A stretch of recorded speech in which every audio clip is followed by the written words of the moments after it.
Thank you so much for that lovely introduction.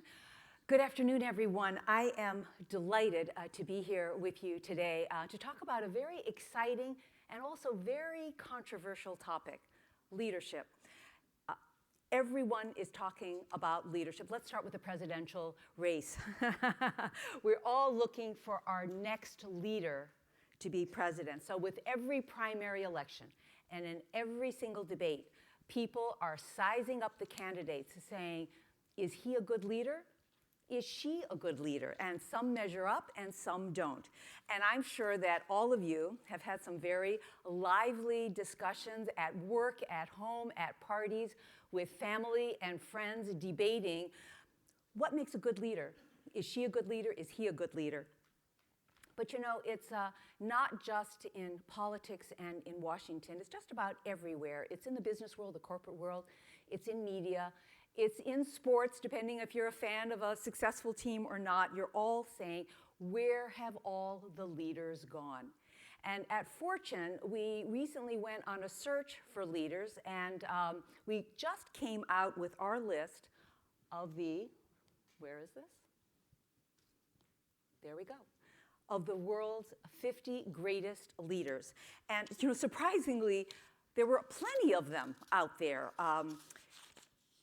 There are many of them who are working to make the world a better place. And here are the 5 that we came up with.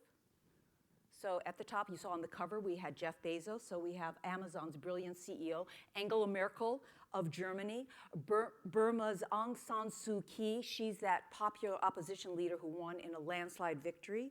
Of course, Pope Francis, and of course, Tim Cook of Apple. Surprisingly, on our list, you got to get the issue, there are a lot of people that you wouldn't have thought of, you never even heard of. There's the professor who led a group who uncovered that water crisis in Flint, Michigan. There's that government official in New Delhi who risked his whole career to fight pollution. And there are also some celebrities that you may not have thought of. Lin-Manuel Miranda on Broadway. Of course, his hit Hamilton for many, many reasons. He's a leader there. Larry Fink on Wall Street for his bold moves to get CEOs to think more long-term than short-term. And the remarkable Stephen Curry on the basketball court. You know, throughout my career, I have interviewed thousands, really thousands of CEOs, billionaires, and titans about what makes them succeed.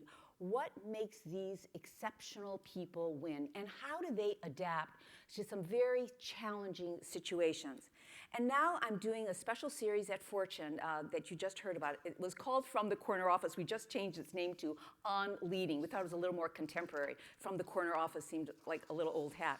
But anyway, it's to answer this question, what does it take to be an exceptional leader?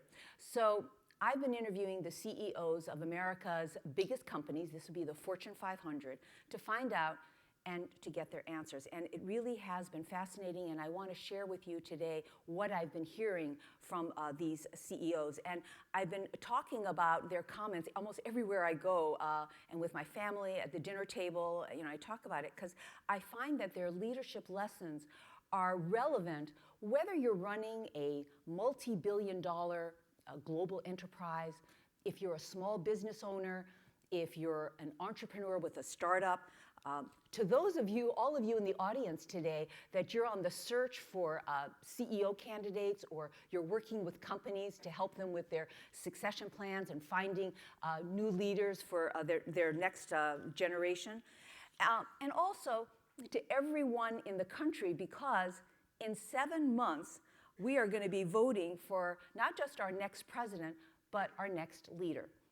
And on a personal note, I just want to say that I have found a lot of these leadership lessons relevant to me as a mother, as I try to be a leader in my own family and set the right tone and guidance and leadership for my adult children. So maybe there'll be some of these comments that you can incorporate beyond the workspace. As I prepared today to talk to you, I went on Amazon just to see what are some of the popular books on leadership. The search turned up, you won't believe this, 200,000 books. It's really remarkable. They're the classics like Dale Carnegie's How to Win People, How to Win Friends and Influence People, The 7 Habits of Highly Effective People, and then there's some doozers like Influence and Lead Like a Superhero. There were so many titles, but one thing that over the years that I've learned, and I've read so many leadership books, and from these leadership interviews, is there really isn't a formula for leadership. There isn't a right way to lead. You know a leader when you see one, and you know a leader when you work for one. But what does it take to be a great leader? And I'm not talking here about a good businessman, a talented manager, a clever entrepreneur, but really a great leader. So in my interviews, I usually begin the conversation with this very simple question. What does it take to be an exceptional leader? And surprisingly, everyone, almost like in each case, they say vision. And that's what Warren Buffett told me when he didn't pause to even think, to hesitate. He said it's vision. And what's great about Warren Buffett is, even though he has a vision, he knows how to talk about it in a very natural way, in a way that everybody can understand it. It's in a language that real people use, and he gets right to the point. So let's listen to Buffett and some of the other CEOs I talked to on what makes a great leader. You have to have a clear vision of where you're going so that you can convince others to follow you. One of the things that makes a great leader is the ability to know what's going to happen in the world, to have that kind of that gut instinct of how is my industry going to change, and then how do I need to position the company and my people in a way that they can win. The vision for where you're going comes from the CEO and helping to identify where the North Star is. You have to let your team find their way with certain boundaries and empower them to find your way.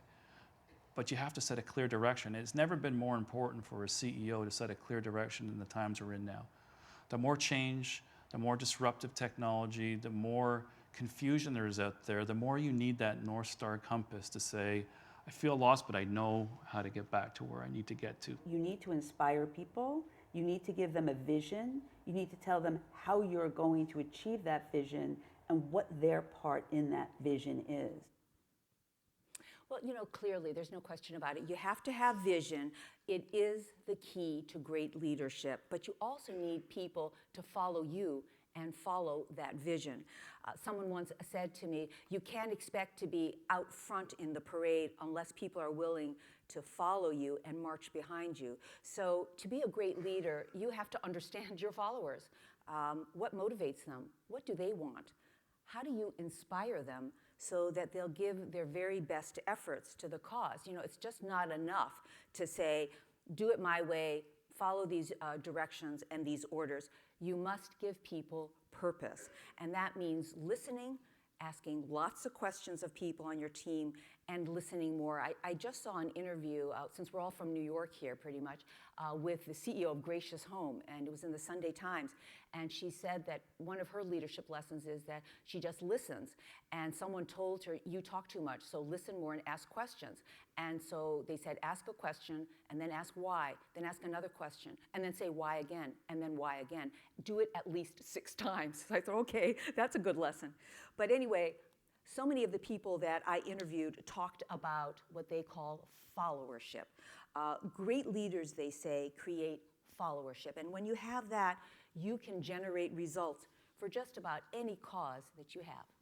It's one thing to be a strong leader and have a vision, but if your team, and it's your concept of followership, if you haven't won the hearts and minds of your team and so they're not with you, you're not going to get very far. If you involve them in the process in terms of where we want to head, the team has to own where we want to head and what is our vision for the future. Because when they own it, everybody is responsible for delivering it. You have to figure out what you want to do, and then you figure out what you want to say. Then it's a matter of working together to hopefully achieve a strong consensus by all that yes, we're doing the right thing, so that people are eagerly working through that change as opposed to it just being a mandate that's shoved down people's throats. People don't do things because you tell them to do it. My philosophy has always been to help people understand why you should do something. And if they understand why and how it affects them, I think you get a lot of followership. When you get told what to do, I think you get a lot of resentment. So now, even though you are a leader with a strong followership, here's the other part. You won't get very far, this is what I'm told, unless you have some core values, core leadership values. They're very critical to effective leadership. And the values that CEOs bring up most often, trust. That's the big one, trust. Approachability, authenticity, humility, and empathy. I want to talk to you first about trust. All of you know that Edelman, the big public relations firm, comes out every year with its trust barometer. And this year the results were pretty disappointing and disheartening. The people were asked for their trust in government, business, and media to do what is right. Now, the majority of respondents said that they didn't have much trust, and the trust levels were below 50%. In a separate survey that was done by Price Waterhouse, they said that they found that, it was a CEO survey, they found that CEOs are feeling increased pressure to address social issues. More and more of them are recognizing that they have to place values and purpose at the center of their strategy. And the hope is that that will rebuild trust. Now, it's kind of interesting because there was a time that the expectation from CEOs was their number one priority was to get a good return for their shareholders.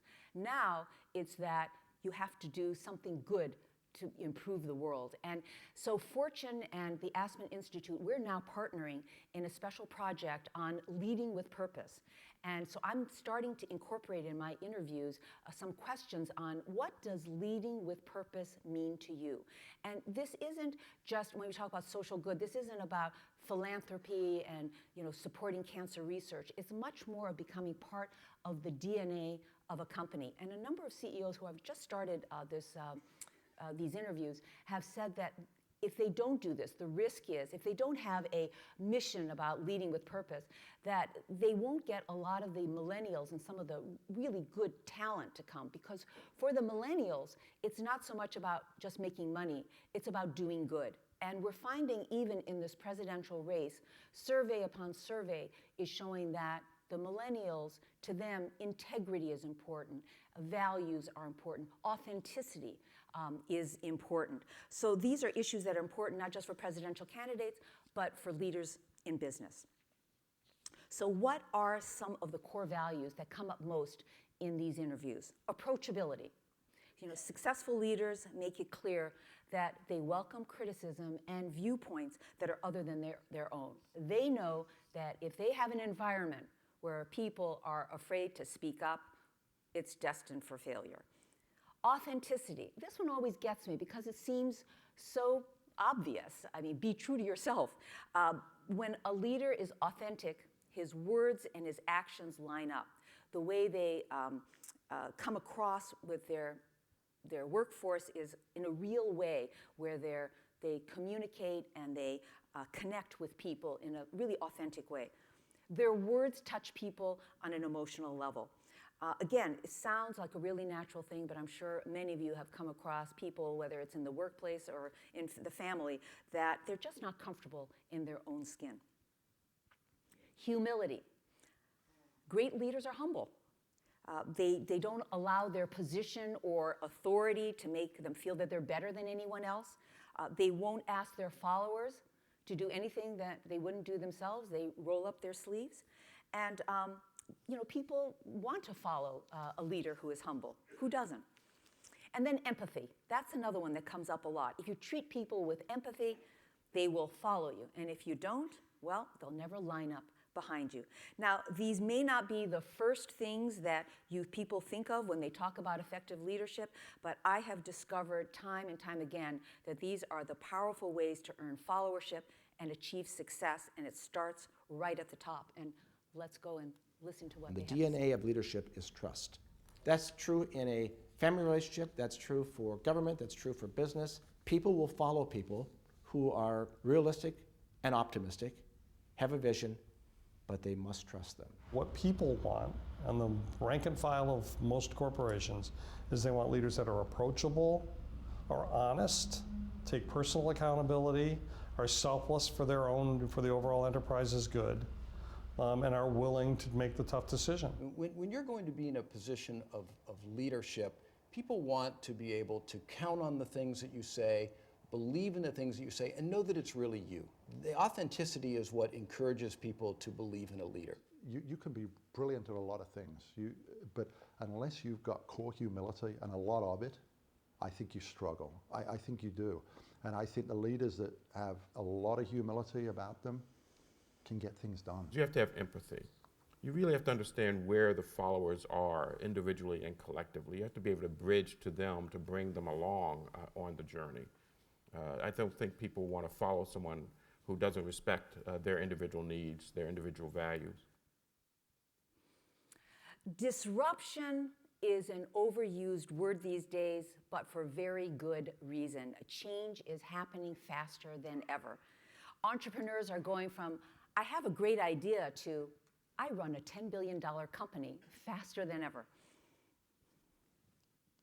So in this new era of accelerated change, it calls for a different set of leadership skills, and just about every CEO I talk with says they're preparing their workforce differently than from previous generations.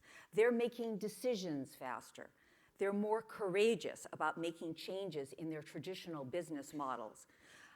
They are trying to avoid, and they're very mindful and fearful of the Uber syndrome: disrupt or be disrupted. I mean, look at what Jeff Immelt is doing at General Electric. He is getting rid of divisions that have been with the company for years if they don't fit. He's moving the headquarters from Fairfield, Connecticut to Boston. Why? Because he knows that he has to be in an environment where there is a more flow of ideas, where he can attract those smart millennials, where he'll have exposure to the brilliant minds of MIT and Harvard and other universities. He knows that for this 124-year-old company, for it to continue as a leader, it has to be nimble and entrepreneurial. So that's a lot of companies are thinking more like that.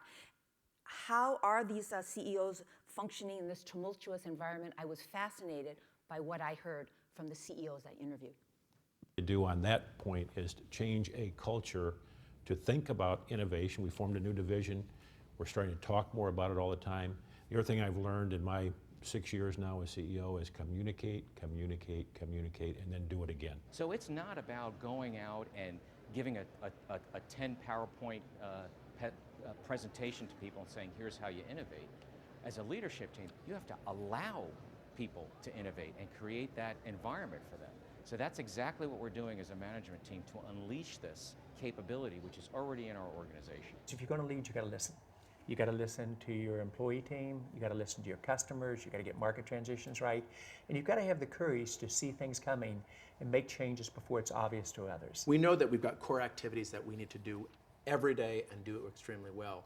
But we can't take our eye off some of the changes happening around us, and we're trying to create an environment in which we are not only open to those things, but we can tinker a little bit along the edges. That's a cultural change. You need to encourage that kind of behavior, and you have to model that kind of behavior, which means occasionally you'll fail, learn fast, move on, course correct. So we're trying to create an organization that's agile and that's learning all the time. As George Barrett of Cardinal Health just said, you'll fail, learn fast, and move on. Failure is not a taboo topic anymore. It's an issue that goes hand in hand with innovation and disruption. It's interesting that the failure is so much part of the vocabulary now. CEOs talk about, look, everybody makes mistakes. Leaders stumble. The question is, does he learn from his mistakes? Does he or she regroup and get going again? And the CEOs that I talk with say, it's okay to fail. Mistakes and failure can actually be a good thing. If you're a Warren Buffett follower, you know that he talks about his missteps and his mistakes maybe more than he talks about his successes. And if you read his shareholder letter that just came out a few weeks ago, he talked very openly about a lot of the mistakes he made. In one point, he was talking about several mistakes over the past year and then added, I will commit more errors You can count on that! Exclamation point. Who else talks like this? It makes you more confident in him as a leader, not less. And so this is kind of the way the conversation is in the corporate world. I'm sure you've heard it a lot. But I want to tell you a story that I was very impressed with about the positive side of failure. We've been doing a lot of interviews and focusing more at Fortune, not just on the Fortune 500, but on the entrepreneurs and the rising stars who think big. They don't have run big companies yet, but they think big. And I find something about this crop of 20 and 30-something entrepreneurs, the brashness, the confidence, that I can do anything sort of attitude is very impressive. And there's a story I wanted to share with you about a young CEO of a startup called Instacart. You may be familiar with the name because it's creeping into the New York market. It started in Silicon Valley. The name of this young man is Apurva Mehta. He's only in his 30s. He had been working at Amazon. He wanted to be an entrepreneur. He quit his job, and he started a company, and it failed. He started another company, and it failed. He started another company, and it failed. Well, this goes on for 2 years. 20 companies, they all failed. I mean, think of it, 20 companies in 2 years, and they failed. Finally, he came up with the idea of Instacart, and it's a kind of a Uber for grocery shopping with a personalized touch. People don't like to grocery shop, and so this service, it has an app, of course, and you sign up for what you want, and somebody goes and personally shops for everything and brings it delivers to your home. It's been extremely successful. For a guy who failed 20 times over a 2-year period, this company is now expanding across the US, and it's valued at $2 billion. So amazing. The moral of the story, failure is a good teacher. In fact, in the startup world, I'm hearing more and more, fail hard, fail fast. This is the new mantra. And guess what? In corporate America, they're saying the same thing. And actually, the CEO of a 100-year-old company, here she is, Campbell Soup CEO, talked about that. And here's what she said about dealing with failure and some other CEOs on the same topic. Failure is an important part of being an innovator. You need to learn to fail fast, and you need to learn from that failure so you can take those learnings and reapply. One of my favorite expressions is you can't steal second base if your foot is firmly planted on first. So you've got to take some risks. There's no question that you have to be willing to do something to advance your agenda. And sometimes it will work and sometimes it won't. My advice to all young people, both male and female, is to take prudent risks. You learn more from your setbacks than you ever do your successes. And you will never be a great leader or a great company without setbacks and getting stronger. And a lot of companies don't get that. They think your future is determined by your run when everything goes well. It isn't. It's determined by how you handle your setbacks, much like we teach our kids. And actually, it was Jack Welch who gave John Chambers that advice that you learn more from your setbacks than your successes. At the time, what precipitated that conversation, John Chambers told me that he asked Jack, what does it take to have a great company? And Jack said, a major setback, a near-death experience. And in fact, Jack Welch says that whenever that he is placing people in leadership positions, he always looks for candidates who have gone through a tough experience, 1 or 2 tough experiences. And it has to be one of those that really knocked the wind out of you. But he likes to see, what he's looking for is how did they get going again, and what kind of conviction and confidence did they have coming out of that setback? Because Jack Welch says that it's critical for leaders to have this experience going into the top job, because if he or she doesn't, crisis time, it's too late to learn that. And speaking of crisis time, some people say that the ultimate test of leadership is in times of crisis. That's when the rules change. That's when people get thrown off balance. You just don't know what's ahead of you. And it was certainly true for this next group of CEOs I interviewed, and I'm going to show you in a moment. And I'm going to just give you a quick backgrounder on the crisis that each one of them faced. Gerald Hassel, he's the CEO of BNY Mellon, and he was trying to protect his bank, big bank, Wall Street Bank during the financial crisis of 2009. And you'll remember that many banks were merging with other banks. Some of them had to get a rescue or bailout from the government. It was a scary time. The rules were changing. Nobody knew what was going to happen with the US financial system. There was a lot of uncertainty about how it would turn out. At the same time, the same was true for Roger Ferguson. He was the vice chairman of the Federal Reserve, and now he is CEO, as you probably know, of TIAA. He was leading the country along with Ben Bernanke with these unprecedented monetary policy moves to save the financial system. And nobody knew how all of that was going to turn out. We're going to hear from both of those gentlemen in just a moment. Lynn Good of Duke Energy. She was just 7 months into her job as CEO, and she was confronted with this massive environmental disaster and lawsuits and public anger. It was really a lot to be hit with in your first weeks as CEO. Irene Rosenfeld, who runs Mondelez International, you saw her a moment ago. She's been in the headlines under attack from these shareholder investors. In the past 2 years, 2 of them, Nelson Peltz of Trion and Bill Ackman, the bully activist at Pershing Square. She seems to be surviving very well. And then there's Mary Barra. Just weeks after she was named CEO of General Motors, and she was basking in the enjoyment of being the first woman to run this legacy company, she got slammed with that ignition switch crisis. And there were hundreds of deaths, millions of recalls, there were lawsuits, there were investigations by regulators and the government. And so when I talk to these CEOs, I think it's interesting to, how do you manage and how do you lead and how do you stay positive when you're going through these really massive crises? And so I asked them, what's the most important lesson they learned about being a leader in a time of turmoil? And we're going to begin with Mary Barra of General Motors. I think the number one thing is do the right thing, focus on the customer, be transparent. As we learned, we shared what we knew, and then finally, we've taken measurable steps and we communicated that we were going to do everything in our power to make sure it never happened again. I think the lesson that was most helpful is to know where you're going. Once you know where you're going, you can then get on the path and make sure that you just stay focused in getting there. There will be many, many challenges that will come along the way that will perhaps try to throw you off the path, but once you know where you're going, that's critical in leading through difficult times. Stay calm. Don't panic. And because if you look panicked, everyone around you will be. And so you have to feel like you're in control, even though everything around you is in a state of chaos. And you just have to go through all of the issues one by one in a logical fashion and come up with a direction, and a direction that the people around you can believe in.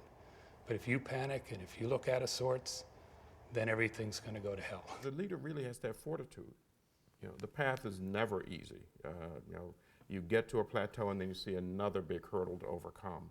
I think followers want to see a leader who demonstrates the right kind of fortitude, who continues in a smart way to move forward.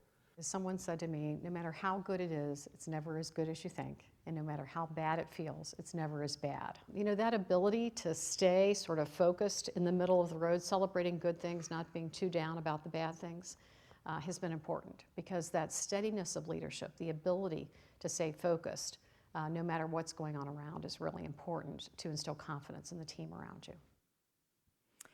Well, by the time someone gets to the top of an organization and becomes the CEO, he or she has held many jobs and they've had many mentors and sponsors along the way. So one question I always ask them is, what's the best advice you ever got when it comes to leadership? You get some great answers from all of this. And so I want to wrap up by sharing with you some of these sound bites of wisdom. We're going to start here with Mindy Grossman. Before she became CEO of Home Shopping Network, which is now called HSN, she worked for some of the biggest names in business. She worked for Ralph Lauren. She worked with Phil Knight of Nike. She worked with Barry Diller, the media mogul. And so I asked her, what was the best leadership advice that she got from these 3 men and mentors? It's more important what you learn how to say no to than what you say less to if you're going to protect your brand. and have an incredible filter. From Phil, the best piece of advice he gave me is, Mindy, you will be more successful, as will the company. Don't try to keep making ordinary people extraordinary. Hire extraordinary people and surround yourself with extraordinary people. And then certainly from Barry, risk-taking and boldness is the essence of transformation. My manager at the time said, listen, when you go into your manager's position, remember every single day your folks are looking at you. They're looking at what you say, how you say it. That shadow of the leader is pretty large. And for me, I always taken that forward and I relate it back to positive leadership, because I think my experience around the world, people really respond to power of positive leadership. They want to contribute to something positive. The golden rule. You know, that's at the heart of 16 of the world's religions. And it is, I think it really is a fabulous lesson at the heart of business as well. Treating others the way you want to be treated, both in your dealings with your employees, in your dealing with your superiors, in your dealings with customers, in your dealings with shareholders. And for me, that's been a very profound lesson, and it served me exceptionally well. So some great advice I got was when I visited the Officer Candidate School in Quantico for the Marine Corps. I was at Wharton, a group went down to understand how the Marine Corps was training leaders. What I heard from the commandant there was the 70% solution. Don't get caught in analysis paralysis. Get as much information as you can, get 70% of it, and move, right? And then adjust along the way. I think great leaders take in all the data that they can, and then they take action. It doesn't have to be perfect action, but you're taking action. Assume positive intent in everything everyone does. And when you don't see it, stop yourself and look back and say, what is it that that person's trying to teach me that I don't yet understand? One of my predecessors, former CEO at Caterpillar, who happens to be a big mentor of mine, when he heard I was getting the job, he called me up, and the first words out of his mouth were, get your people right. And by that, he was saying the people that you rely on, that report directly to you, or a little bit broader group, make sure you have every single one of those, the best you can be, the best they can be, and the ones you want them to be. And have I learned that? A few words now about women leaders. There are 22 female CEOs who head up the Fortune 500 companies, and I've had the privilege to interview a few of them. My goal is to get all of these women on tape talking about leadership, and I'm getting there. However, these 22 women make only a fraction of the Fortune 500. But on another Fortune list, we see some very encouraging trends, because it's not just about CEOs, it's just about women in business. Every year, you probably know, Fortune comes out with this list of the 50 most powerful women in business. And the pool of talent is getting larger and larger. We have so many choices to choose from. And we are seeing more and more women. It's okay, no problem. We're seeing more and more women leading companies in heavy industries, technology, energy, autos, defense. And it's a long way from our original list back in 1998, when women came mostly from, I guess you say, the creative fields, advertising, publishing, media, things like that. But this shift speaks volumes about women's roles and how they've evolved in business and the kinds of milestones that women are achieving in corporate America. And what's interesting about the women at the very, very top, like our top 5 of the most powerful women's list, almost all of them majored in hard sciences, engineering, physics, mathematics. The thing that I find a little bit, I guess, disappointing is that with all of these impressive role models, many women still hesitate to push through to higher levels as they rise up the corporate ladder. They hesitate when they are offered a big promotion, and they have doubts about their abilities when they are offered these executive level jobs. There are many, many reasons for it, and I know all of you in here could quote the reasons why. You've heard all of them.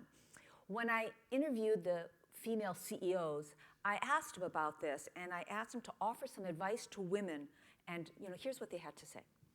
Don't say no to something before you know. So don't start taking yourself out of the running before you're really even in the running, because many successful women have balanced marriage and family, and it's gone well. So I think it's have the confidence and don't take yourself out before you're even in. Early in my career, like everyone, I hadn't done something and I'd have that little voice in my head that said, "Are you sure that you can do that?" But I think if you step out of your comfort zone and you look at your track record, that you can take on that assignment, the next assignment, and pretty soon that little voice is quieted and you don't hear it anymore. The number of women who are very successful, who come in and ask for advice and are afraid to take the next step, is shocking. And I just look back, I'm like, how could we have done this? How could we not have these great women feeling so much more confident? And so a lot of what I mentor on is go for it. Go for the job. That's right. Go for it. Go for the job. A very powerful message, and that's where I want to wrap up. Thank you very much, and I'm happy to answer any questions.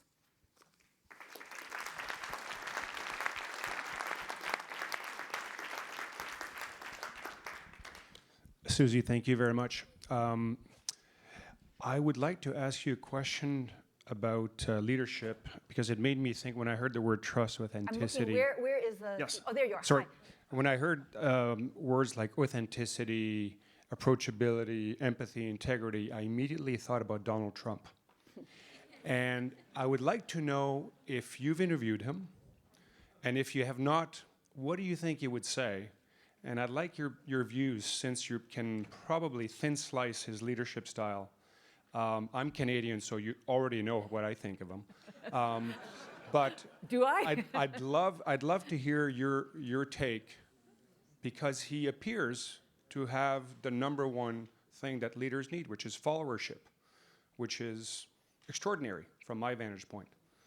It is extraordinary. He has millions of followers, so he's doing something as a leader, and something that others should take note of. You can't just write him off. I have not interviewed him. I would love to interview him. But what would he say on these topics? I think, I've been asked this a lot, and a lot of us in the media have been talking about this and about leadership, because there are some things he's doing that you have to say, well, these are leadership. First of all, he's fearless. I mean, people, when they want to follow someone, they don't want somebody who's going to hesitate, whether it's a military thing or whatever. You want somebody who is going to stand by it and just go ahead and do it. He has a vision. It might not be the vision that you believe in, but he has a vision and he stands by it. And he doesn't back down. I mean, every time he's been asked on some of these very controversial topics, whether it's about visas and Muslims or it's about the wall in Mexico, he never changes, or women, he doesn't change his point of view. So he's got a vision and he stands by it. And when you talk about authenticity, in his own way, he's very authentic. He is who he is. And a lot of people are connecting with him. And as I said, authenticity are the people who can connect with people on an emotional level. And he has tapped into that. So again, it may not be the issues that we, everybody in this room might agree on, but he has some of those characteristics of leadership. So leaders come in all different packages. They are the good guys and the ones that maybe have a different kind of, I don't want to say bad guys, but they have different points of view. Anybody else? Yeah, hi. Yes. Oh. Hi. I had a question. I had it before this gentleman asked the question. And I was going with all the process issues about authenticity and communication, collaboration, et cetera. And what was implicit was a bundle. I don't know what the word is. It has to be like expertise or knowledge or correct judgment. So I could say, I'm going to build a bridge, I'm going to have followers, but I don't know anything about engineering. I have to have expertise. And I think a little bit of the political discussion is, you have a vision, is it going to work? Or is it correct? And throughout, I wanted to build on what you were saying, but there's some notion of knowledge and correct interpretation and judgment that was missing from everything you said. Right, and expertise is important. I mean, nobody wants to follow an amateur. You want to have the expertise, but if you're referring to the presidential candidates, there was a study that was done, after all of these debates where they're talking about a lot of issues, when they went back and asked the audience what did they think about the various topics, they didn't really remember anything about the issues immediately after a debate. What they were focusing on, body language, the approachability, the tone of the speaker. So yes, expertise is so important, and so many people have tried to pin down presidential candidates or CEOs on what their vision is and how are they going to do that. And so far, in the case of Donald Trump, he's been able to go on a slogan that's been very effective, and there's been no backup. If I could just pursue, because put aside the Trump issue, because I was thinking about this beforehand. If you're incorrect, if you have the wrong if you're in healthcare and you have the wrong analysis of reimbursement, you're not an effective leader. And I wanted to keep on wanting to have a friendly amendment. It's a vision, but it's a correct vision. Is that a fair, friendly amendment to what you were saying? Otherwise, to me, it's all process. I think you're right, and that's why you have shareholders and you have boards. Thank you. Who you're welcome. I think that's why you have boards, investors, shareholders who call you out, and that's why some CEOs last for 20 years in a job, like John Chambers, and others are in for a much shorter term because they promised a vision and it didn't come through. And it's going to be very interesting. I'll just put this one out because this is a person that I'm really watching and I do want to interview, is IBM CEO Ginny Rometty, who has been talking about a strategic vision and all the things she wants to do, but the revenues of the company and the earnings are not showing up. And even Warren Buffett recently stood by his investment in the company, but he wasn't rallying behind Ginny Rometty. So what is going to happen to her? Sounds like a great vision, but she's not able to deliver on it. So what happens next? And the shareholders, I guess, are going to be the ones who make that ultimate decision. Yes.